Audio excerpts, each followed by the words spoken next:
色女子香，泪断剑眼情多长，有多痛无自想，忘了你哦。孤单魂随风荡，谁去逍遥痴情郎？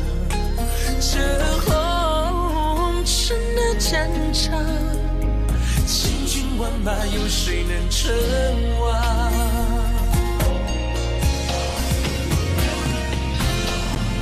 我尽管谁敢闯？望明月，心很悲凉，千古恨，轮回长，眼一闭，谁最狂妄？这世道的无常，注定敢爱的人一生伤。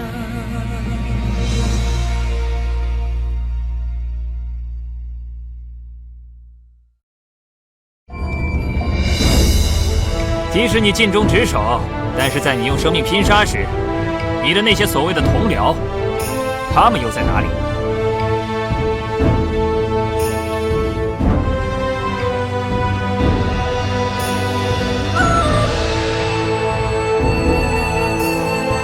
下次见面，我再还你这一剑。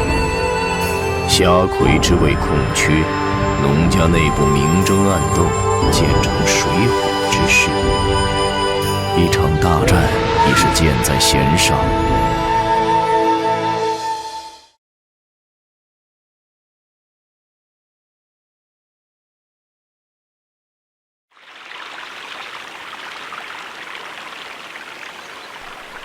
来得正好，这鱼儿上钩了！哈哈哈哈哈哈！没有鱼饵的鱼钩，愿者上钩于太公果然名不虚传。哈哈，在纵横两位面前，我朱家这点薄名简直屁都不如。朱老板，好久不见，有什么好招待？哎呀，流沙主人，以前承蒙照顾生意，那是一定要好好款待的。点庆，快将这些鲜鱼拿去收拾了，招待贵客。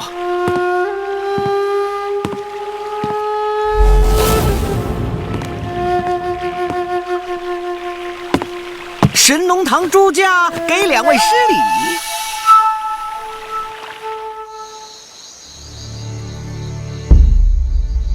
小梦大师正在林中打坐功课，传令下去，保持100步距离，巡逻守卫，以免惊扰大师清修。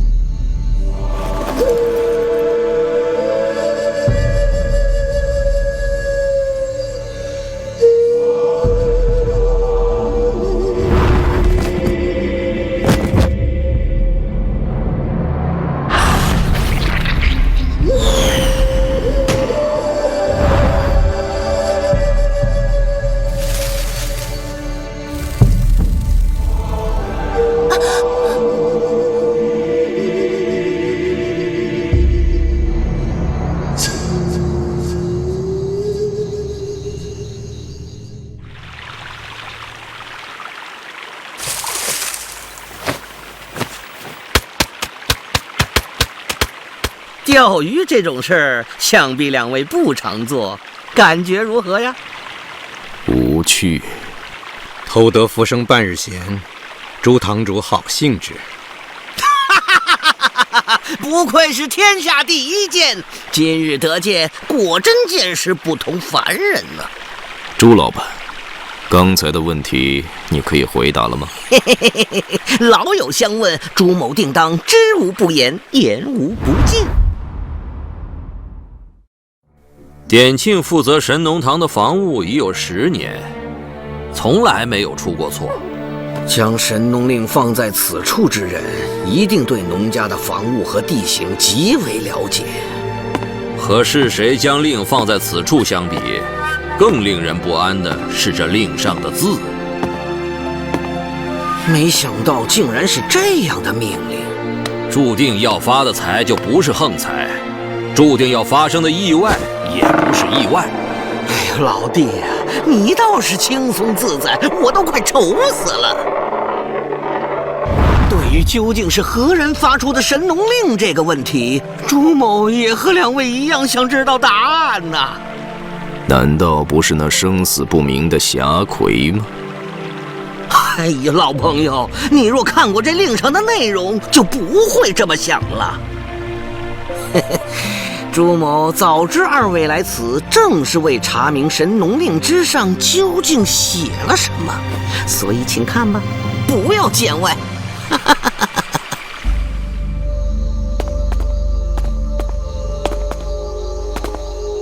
妖女，终于被我们找到你了。逍遥子怎么不来，却派你们几个来送死？你屠戮同门，道家弟子人人得而诛之，何须掌门亲自动手？你在说谎。你是仁宗叛徒木须子的弟子，是冲着这个来的。可惜，对你们而言，太强人所难了。一起上，为师叔报仇！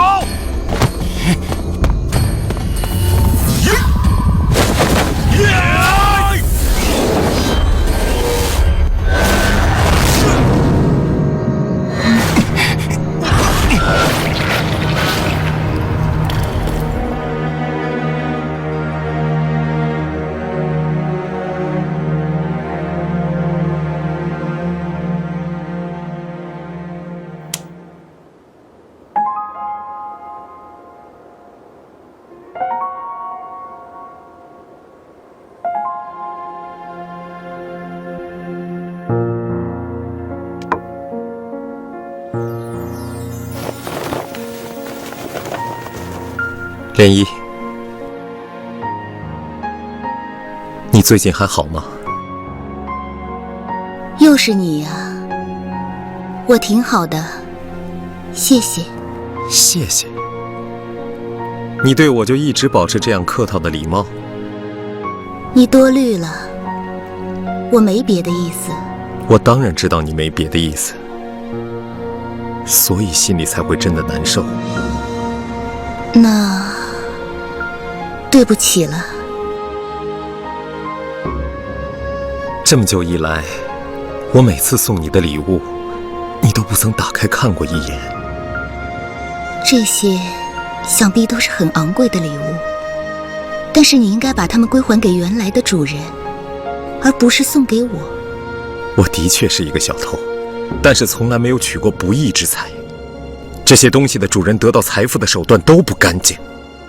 其实我也是一个不干净的人，没有资格收这样不干净的礼物。涟漪，你别这样说。在我心目中，我明白你的好意，不过这些东西你应该给更需要帮助的人。我明白了，我是来告别的。我要出一趟远门，还不知道什么时候能够回来。连你都这么说，看来这次远行非同一般。的确，因为这次有一个我绝对不想遇到的对手。那请多保重。如果我回来能够送你一件干干净净的礼物，你会收下吗？我不知道。那我走了。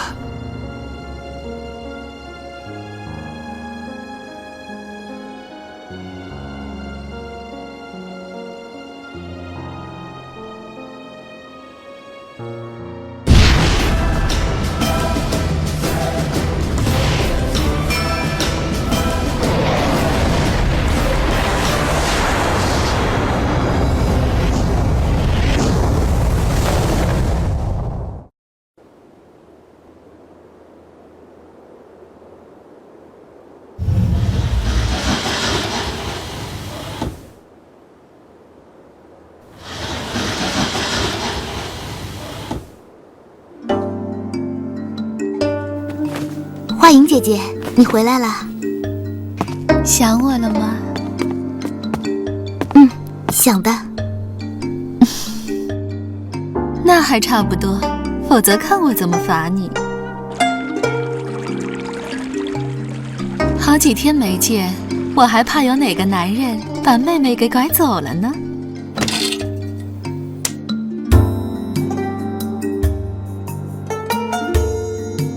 谢谢姐姐。莲意啊，你这么不会照顾自己，真应该找个好男人好好宠着你。姐姐，你老拿我开玩笑。也许真有这样的人呢。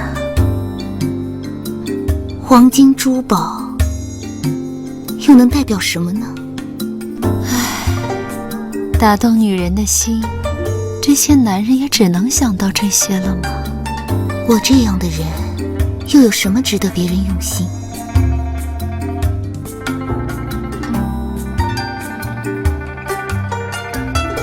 一诺千金，不动如山。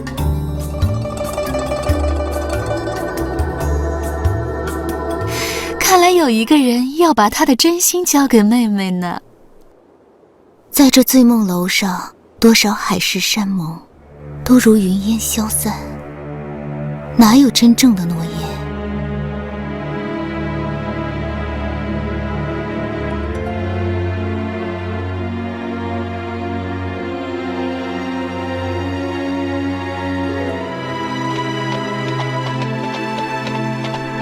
这次神农令上的命令是一个阴谋，一个针对农家的计划。发出神农令的人，既了解帝国荧惑之时的细节，又熟知农家内部的结构，一定不是一个人，而是一个组织。这个组织上通帝国朝政，下涉江湖之野，而且还是以江湖上弟子最多的第一大帮为目标。有这样能力和目的的组织并不多。这个对手于流沙而言，再熟悉不过了。两位大侠，请留步。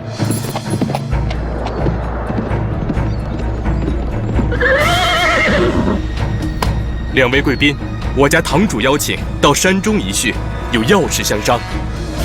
刚才可没见过你。小的并非神农堂弟子，是隶属于烈山堂。烈山堂田蒙是朱家的死对头，刚见过神农堂，现在烈山堂又找上门来，事情正变得越来越有趣。无论是什么，此次来农家，正是为了探寻神农令的出现之谜。堂主该等急了，两位贵宾，请随我来。驾！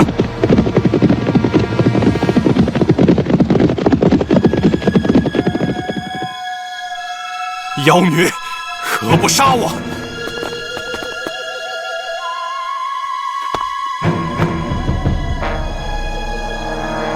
死还是生，命也。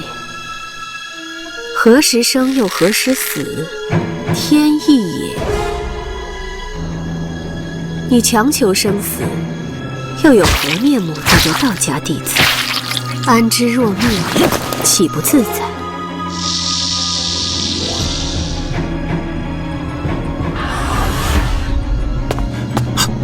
张翰来迟，请大师恕罪。这等身手也会突破隐秘卫的防御？章邯将军是故意放些目标进来，要看看我值不值得你们守护。章邯当然明白大师的修为，绝无试探之意。可笑是这几个人不知死活，白白断送性命。摘一朵花，采一片叶，有些生命的凋零，也是为了装点他人眼中景色，没什么区别。把这些尸体清理掉。有什么好清理的？这些人吃五谷杂粮，也没什么作为。现在死了，正好润泽草木，岂非自然而然？大师所言不错，但隐秘卫不是为了安葬，而是清理战斗痕迹，避免有高手通过尸体伤痕对大师的出手妄加揣测。你倒是细心，不错。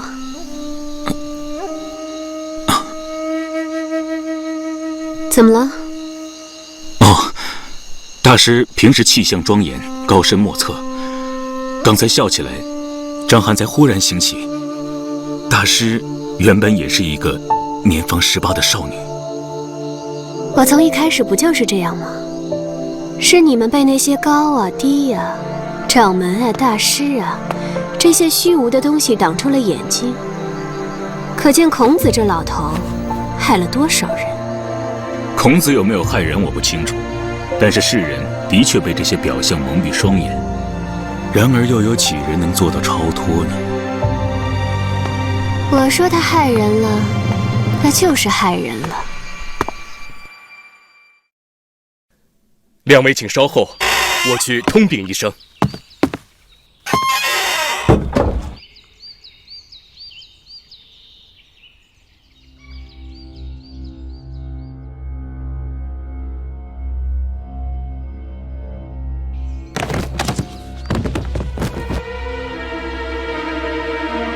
似乎太安静了，天王是睡着了吗？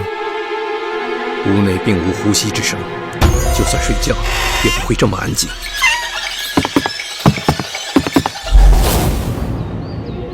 地上的血没有溅开，而是聚在一处，说明是死了之后才从伤口慢慢流出，一剑切断咽喉，而不是血喷出。说明杀人者所持的绝非一把普通平凡的剑。看倒地的方向，杀人者当时所在的方位是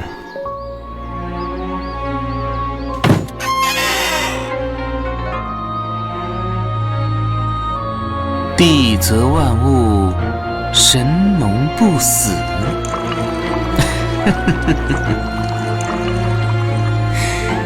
这一次我倒要看看你神农家是不是真的不死。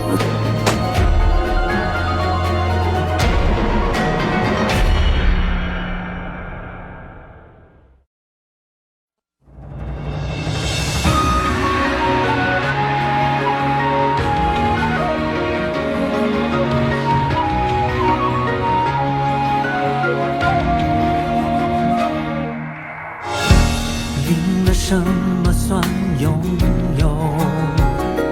坦白总会输给了沉默。一点点情绪汹涌的挣脱，最初和错过，谁能看？